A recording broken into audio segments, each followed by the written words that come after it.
Congo aujourd'hui, il collabore avec l'avant, il vend une partie de son pays au Rwanda. Il travaille pour les Rwandais pour se laisser piller. Aujourd'hui, vous allez genre au Mali.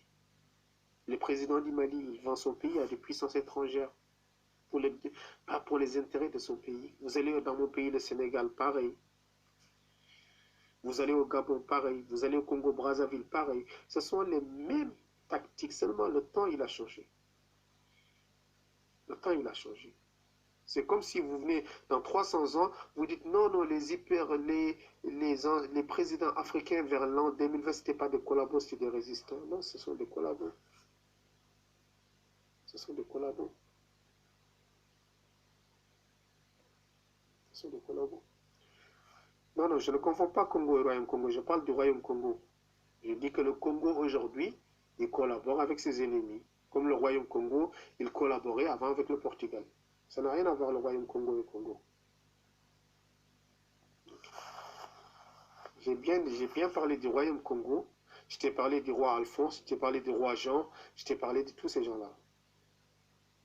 Roi Alvaro, regarde juste leur nom. Regarde juste leur nom. Regarde juste leur nom. À partir du moment où ils ont choisi le christianisme, ils ont choisi leur camp contre les autres Africains. Et je ne suis pas là pour blâmer le christianisme. Mais avant, la religion c'était utilisée, c'était un instrument pour diviser les gens. Comme certains souverains musulmans, quand ils sont devenus musulmans, pour plaire aux Arabes, ils aidaient les Arabes à rasier, à prendre des Noirs non musulmans. Ça s'est fait, c'est tout.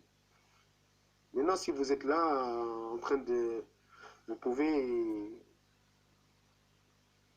pouvez après polémiquer, hein, mais la vérité, c'est ça.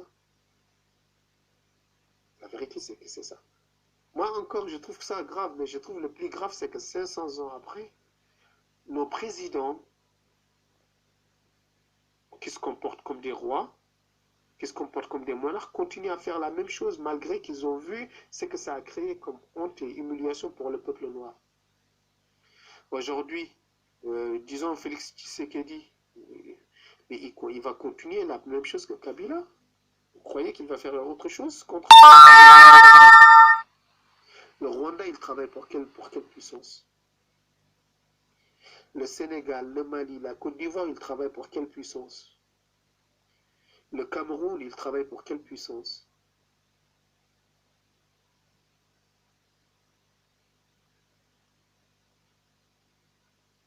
Non, c'est le royaume du Bénin, j'ai dit. Le royaume du Dahomey et le royaume du Bénin, c'est pas la même chose. Le royaume du Bénin, c'est l'actuel Nigeria. C'est pas pareil.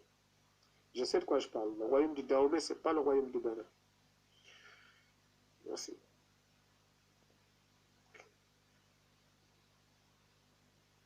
C'est tout. La religion, quand elle est mal enseignée, c'est l'opium du peuple. La religion, quand elle est mal enseignée, elle est entre les mains des dealers, elle est entre les mains des bicraveurs, elle est entre les mains des truands, de faux religieux qui utilisent la parole de Dieu pour la dévier, pour exploiter les gens. C'est toujours comme ça, que ce soit avec le christianisme, que ce soit avec l'islam, que ce soit avec n'importe quelle autre religion, ça va être utilisé comme ça. C'est comme si vous allez aujourd'hui voir des juifs falachas éthiopiens en tant que noirs. Tu crois qu'ils vont vous considérer comme des frères par rapport aux Israéliens? Ils considèrent les Israéliens plus leurs frères que vous. Tout simplement.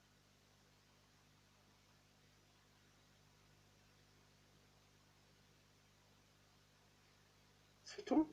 Allez aujourd'hui, vous pouvez dire, ouais, Black Africa, Black Power, machin. Allez voir aujourd'hui un falacha juif, un juif, les juifs que nous tous, on les défend contre Israël. Là. On dit, bon, frère, viens avec moi en Afrique. Il va te dire, non, mes frères, c'est les Israéliens, c'est les juifs. Parce que la religion, quand elle est mal enseignée, quand on n'a pas bien compris le but de la religion, que c'est la justice et la vérité, eh bien,